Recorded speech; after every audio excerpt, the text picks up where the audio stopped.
Graph Theory Class 5 Video 2. In this video we're going to talk about isomorphic graphs. The notion of an isomorphic graph, it's similar to that of an equal graph, except isomorphic is sort of like a weaker condition.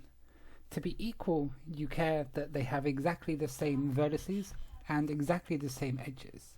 But to be isomorphic, you just care about more of the underlying mathematical structure. So superficial qualities like what you actually call the vertices, the names of the vertices, aren't taken into account when considering isomorphic graphs.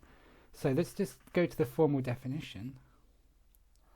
So we say that two graphs are isomorphic if there is a labeling or a relabeling of the vertices so that they're equal. Okay, so two graphs are isomorphic if it's possible to change the labels so that they become equal. And obviously you can't always do this. Not every graph is isomorphic to every other graph. So a really simple example, if I label this A, B, C, and I label this one W, X, Y, Z, there's no way you can relabel the triangle to make it the square, right? You could try to cross out A and maybe label it X, Y, Z, but you're still missing a W, right? So these two graphs here are not isomorphic. But if I was to redraw the second graph just like this, now they are isomorphic because it's possible for me to cross out the labels, relabel the second one so that they become equal. That's what isomorphic means. Isomorphic, you ignore what the vertices are actually called.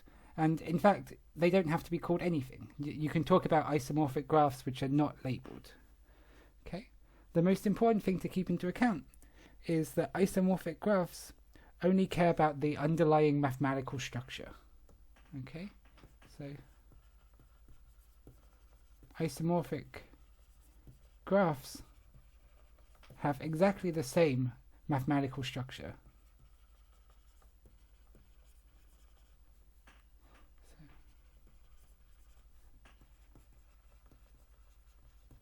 But the vertices might have different names.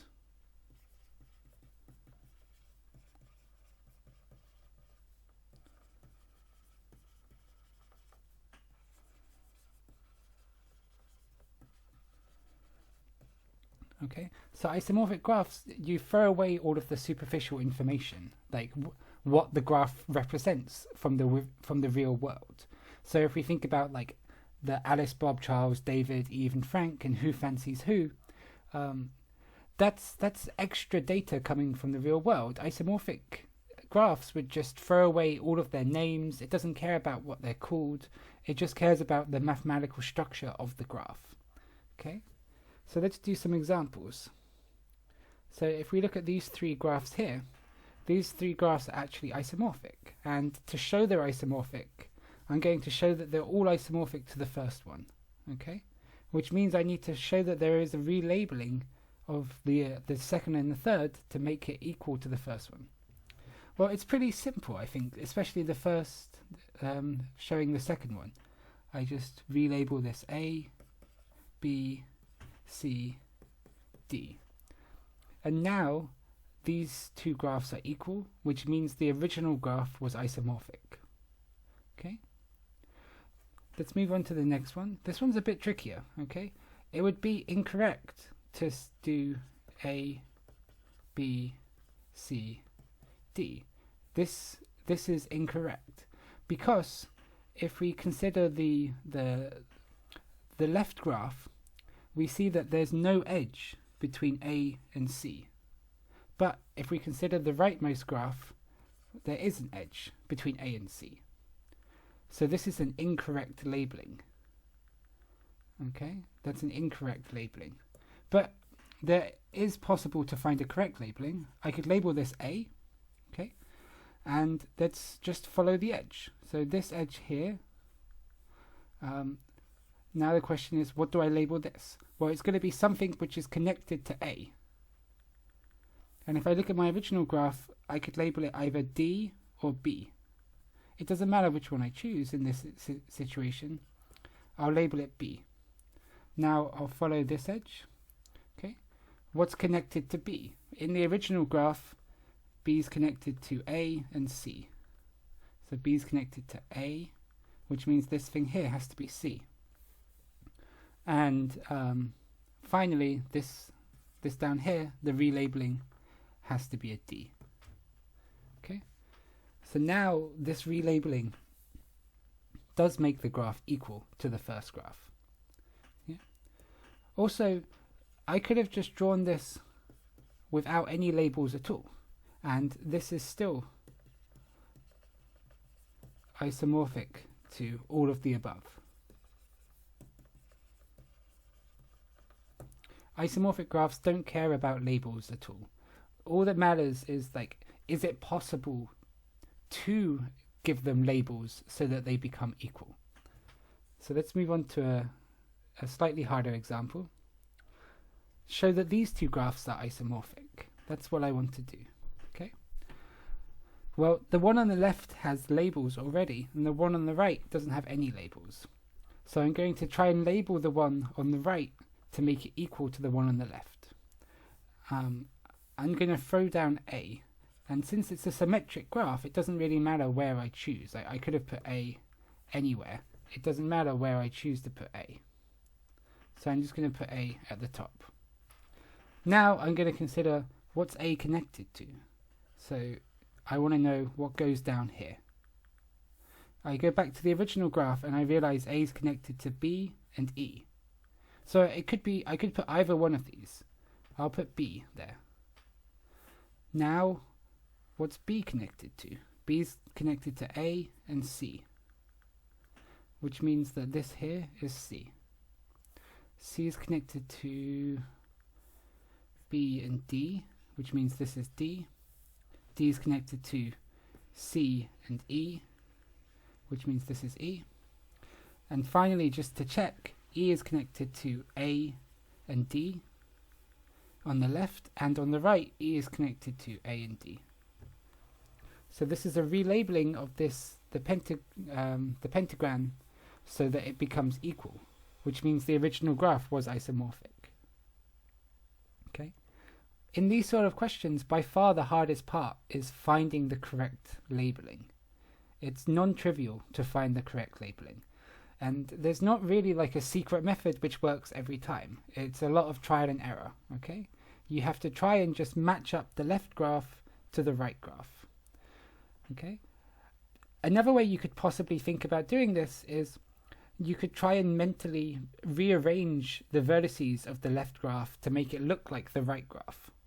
If you can do that, then that gives you the answer. If you can imagine moving like these vertices around, okay, just stretching and pulling this left graph to make it look like the right graph, then that will give you the correct labeling. But sometimes that's hard to do. Yeah. In this particular case, it's hard to see how to rearrange the left graph to get the right graph. Okay, let's do one more example. So this example is even harder. Show that these two graphs are isomorphic. Okay. So how can I even begin to do this? Well, it's just trial and error and luck. Okay. I'm going to begin with A because A just seems like a nice thing to begin with. And I'm going to notice like there's an A down here. I'm going to put it up the top for no particular reason at all. Okay. And now on the left, A is connected to D, E, and B. So on the right, I'm going to just connect A to D, E, and B. And I'm doing this pretty randomly, and I'm just hoping that it will work out in the end. Okay. Now, what can I do? Maybe let's consider what's B connected to. On the left, B is connected to A, E, and C. But this is a problem if you think about it, because on the right, B is not connected to E. There's no edge here. Okay, but on the left, B is connected to E. So that means my labelings are incorrect. Okay, so back to the drawing board, back to the beginning. So I have A, and I know it's connected to D, B, and E. And my original attempt was incorrect, so I just have to try again. Okay, how about this time I try and do B, E, and D. Okay, I just changed how I put them down. So now let's try again. So on the left, B is connected to A, E, and C. On the right, B is connected to A, E. So this is good news. This is good so far. And the last thing it needs to be connected to is a C. So it means that this vertex here has to be a C. Okay, so that's A and B done. Let's look at C. So on the left, C is connected to B, D, and F. And on the right, C is connected to B, D. So the last thing it needs to be is an F here. Okay, I shouldn't stop. I should check that everything makes sense. So on the left, D is connected to C, A, F. And on the right, D is connected to C, A, F. So D is okay. Now let's look at E. E is connected to A, B, F on the left. And on the right, E is connected to A, B, F. So E is okay. And finally, let's look at F. So on the left, F is connected to C, D, E. And on the right, F is connected to C, D, E.